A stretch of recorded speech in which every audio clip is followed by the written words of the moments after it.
Você está ouvindo o Pod PLI. Estamos aqui para um novo episódio do Pod Play, um podcast do programa de pós-graduação em Letras. Eu sou o professor Nil Franco, do Departamento de Teorias Linguísticas e Literárias da Universidade Estadual de Maringá, atualmente como coordenador adjunto do nosso programa. E para o episódio de hoje a gente vai conversar com a Fernanda Bertola, Fernanda que fez o mestrado no nosso programa e atualmente está no doutorado. Fernanda, muito obrigado por aceitar o convite e participar com a gente nesse novo episódio. Eu gostaria que você, se apresentando, já pudesse falar até da motivação que te levou à própria pesquisa, a pesquisa que você implementou, sob o título, A Mulher Estuprada como Objeto do Discurso, Análise sobre Enunciados Jornalísticos. O que você pode nos dizer aos nossos ouvintes sobre a sua pesquisa? Olá para todo mundo.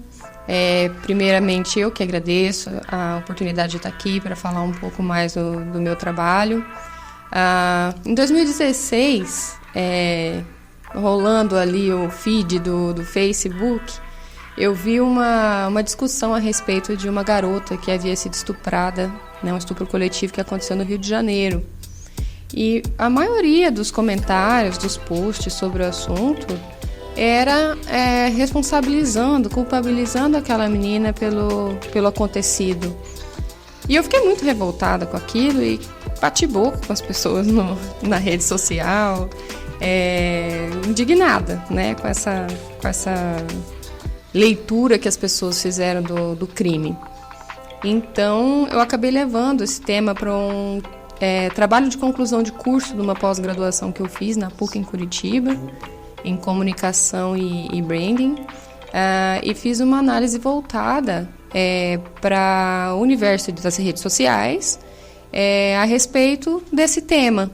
E foi aí que eu trouxe a análise Foucaultiana, os estudos do texto e do discurso, para aplicar sobre esses enunciados que eu havia recortado e ler tudo isso de uma forma diferente, com a intenção de provocar uma reflexão a respeito da culpabilização feminina.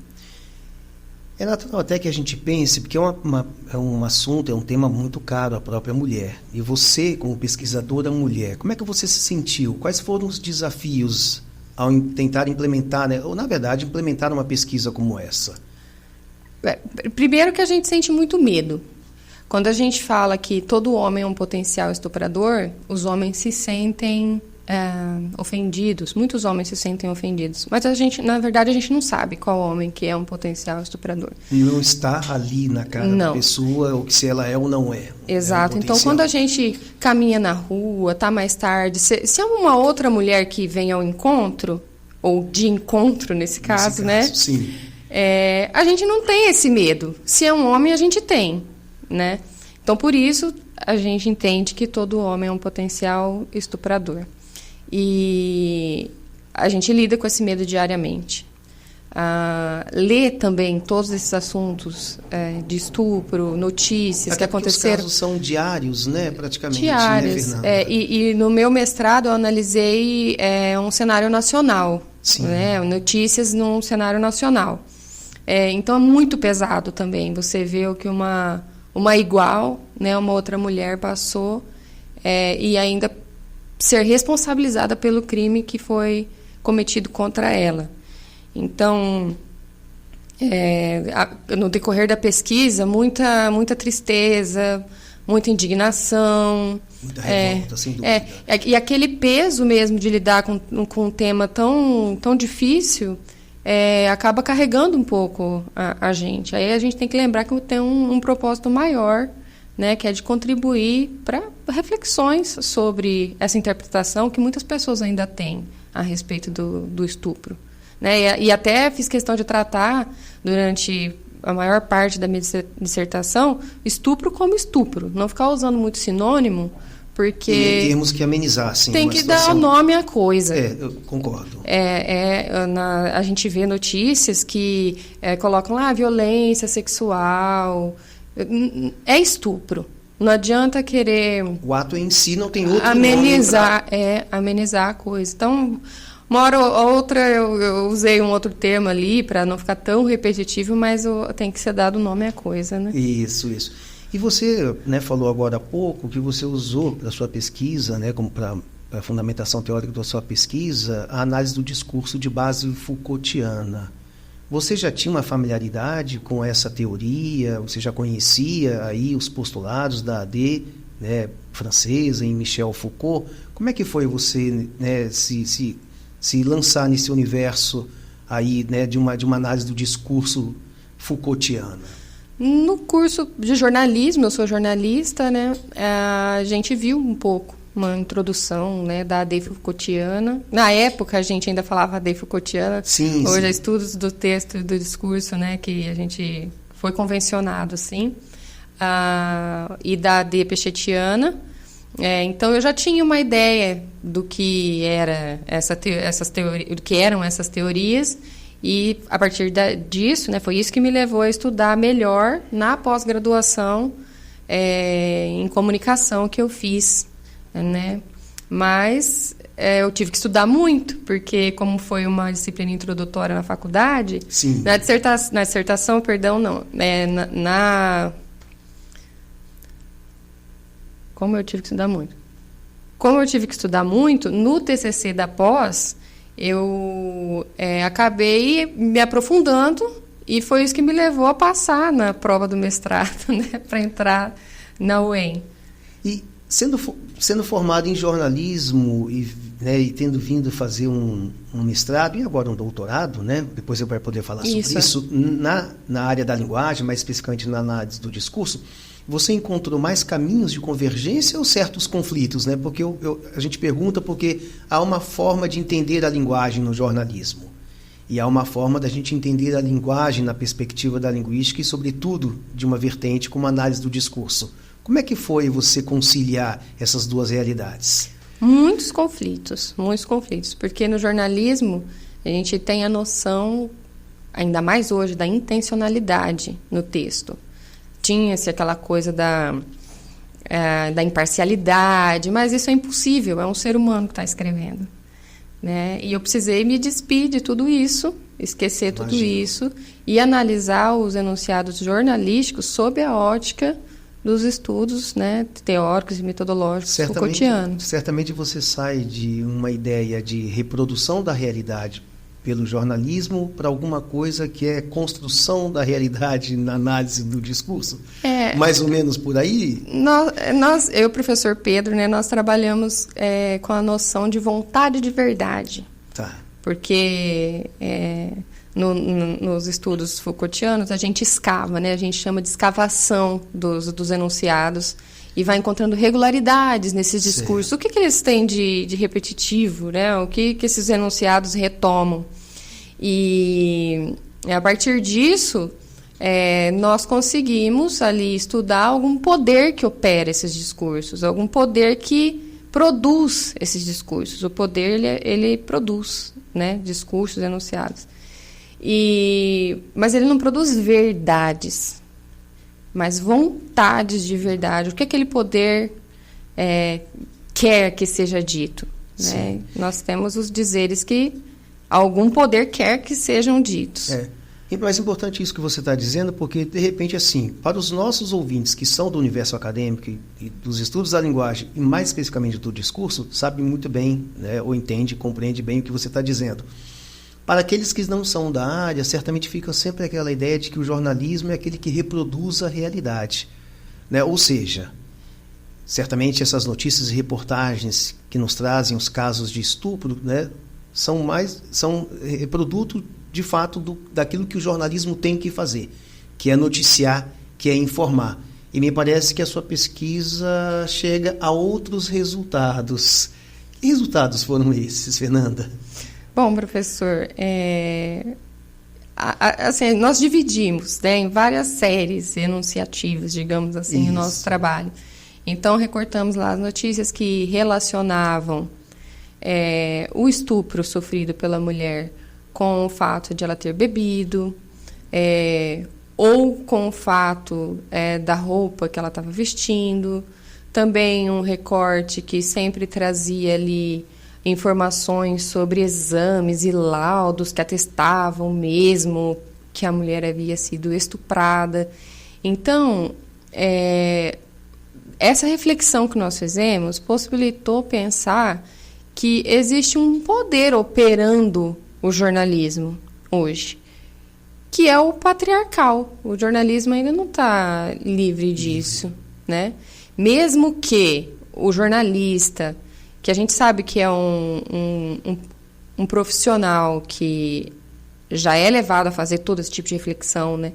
Mas ali no dia a dia, no hard news, né, que a gente fala, na dinâmica, da acaba reproduzindo mesmo os discursos, mas que de fato não traduzem uma mudança social, que é o que se propõe o jornalismo, né? Isso. Que é provocar mudanças na sociedade.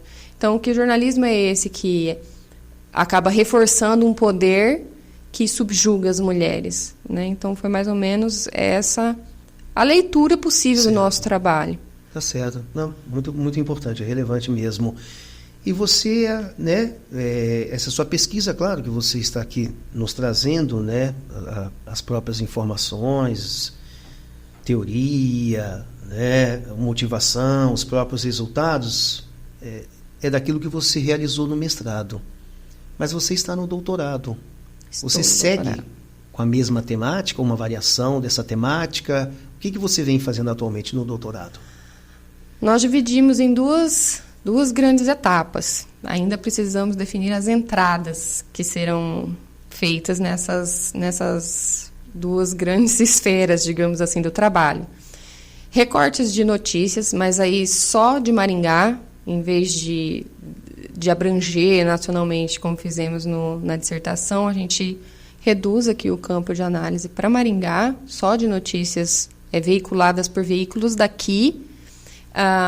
E uma outra etapa é analisar boletins de ocorrência registrados por mulheres estupradas em Maringá, no período de 2020 a 2024. Até tive uma dificuldade ali de ter acesso a esses documentos, né, por causa do sigilo e etc.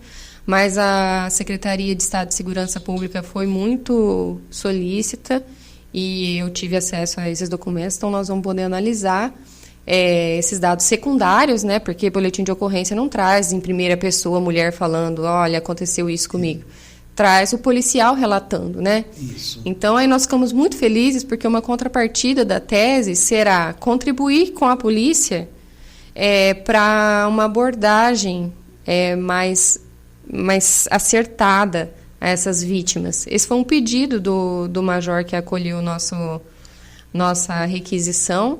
E nós ficamos muito felizes, porque o objetivo é contribuir mesmo com a sociedade. E já que você já está falando em contribuição de uma pesquisa que ainda está em andamento, né, eu pergunto, não sei se vai ser um spoiler, já chegaram a algum resultado nesse recorte, né, trazendo para a realidade só de Maringá, como você diz, diferentemente do que você fez na dissertação de mestrado, né, que a coisa foi mais nacional, né, a gente até tem lá, né, no próprio resumo da sua dissertação uma referência aos portais, aos veículos, né, a que vocês recorreram para a pesquisa.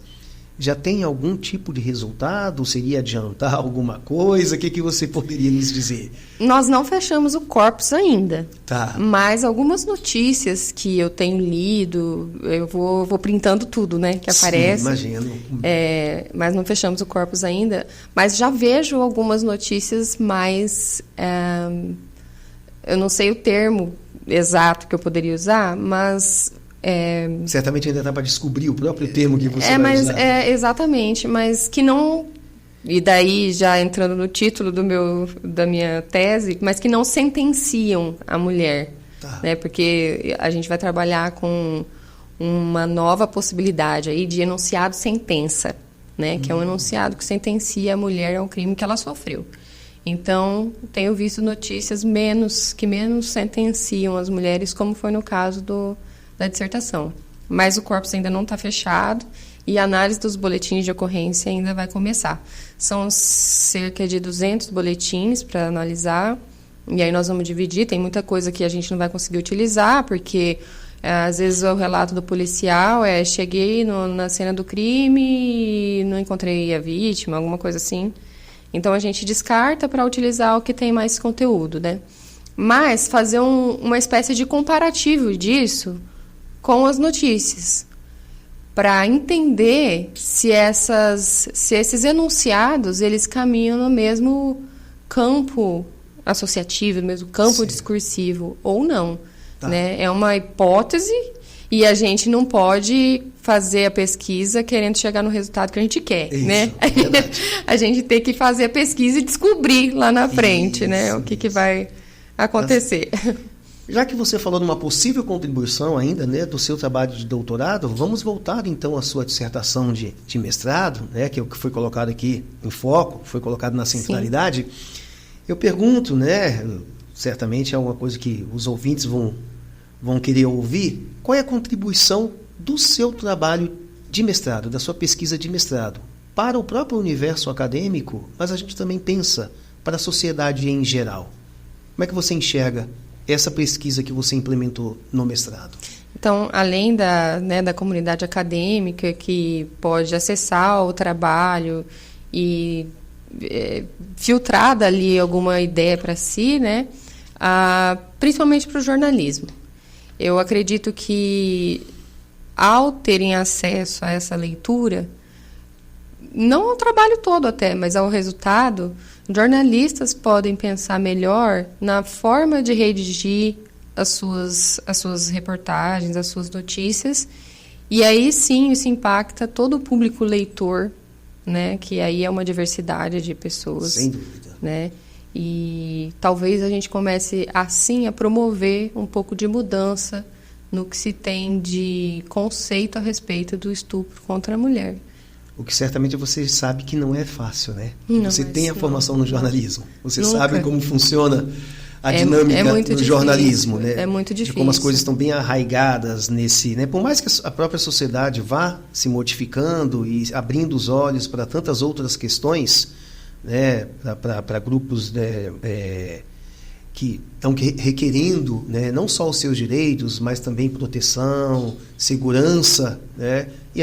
Mas você sabe bem como é que funciona. Você tem essa formação no jornalismo, viveu essa realidade do jornalismo, né? Você só fez uma escolha só não, né? Você fez uma escolha importante, né, por justamente vir para um programa de pós-graduação em letras, né, na seara da análise do discurso, e certamente, né, consegue entender uma dificuldade que pode haver, né? Porque uma mudança não acontece de uma hora para outra, né? Certamente você tem ciência disso, né? Com certeza. Mesmo que o seu trabalho ele tenha muito a contribuir pelo que nós estamos vendo, e certamente a sua pesquisa de doutorado parece também indicar, né, uma contribuição, como você já falou, né, até para o próprio universo policial, né, o policial jurídico também, né, a gente entende aí uma extensão, né, de alguma forma um do outro, né, mas assim, tem a relevância, tem a importância sem dúvida, é, né, muito bom que você tenha, né,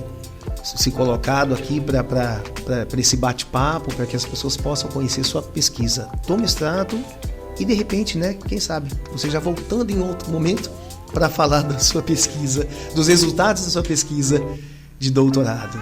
Sim, professor, é uma grande oportunidade estar aqui, falar de tudo isso.